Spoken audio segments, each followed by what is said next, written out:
think it's really hard to obtain. No, I think love is what I've always wanted. Again, going back, all I can remember, the one thing that's been constant my entire life is just, wanting to be in love. And I guess a lot of that's being loved too. Two-way street. Like, I'm really into romantic comedies, or I guess the romantic comedy, but just romantic ones in general, TV shows and movies. And I literally thought the way the guys acted and the way the women acted, that's what you were supposed to do. And so I would literally, I was like, whatever the girl wants, or, I'll bend over backwards for her, I want to make her happy or whatever.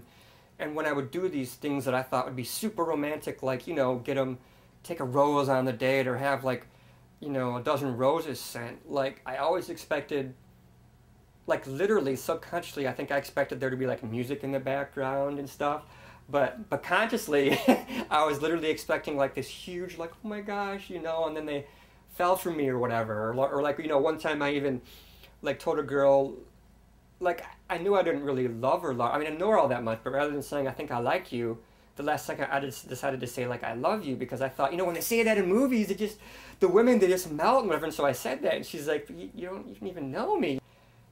When they go out on dates, it's always this montage, right? And they're always just laughing and doing this, they're eating, and then it goes to this fun thing, and they're playing pool, and they're laughing and whatnot, and then all of a sudden it skips to where, they're making out back in the room, and all of a sudden they're in the bed, and they're having sex or whatever.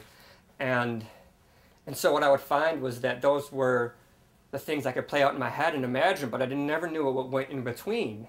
And so there'd be these parts on dates, and I'm like, okay, we're doing the eating, but it's we haven't gotten to the fun running around the fountain part, or I just didn't know. And then the biggest thing, this was always in my head. I'm like, okay, so you got, you're back, you're in bed, you're making out, ripping each other's clothes off, whatever. But how do you stop and be you're okay, so are we gonna have sex? Should I put a condom on? Do you just assume and start doing it? Do you just, you just assume? You just stop and put the condom? Isn't that awkward? You just stop in the middle of it. She's like, what are you doing? I'm getting a condom. We're not having sex. We're just making out. I'm like, where does it go? Because I wouldn't get that from movies. I didn't know that part.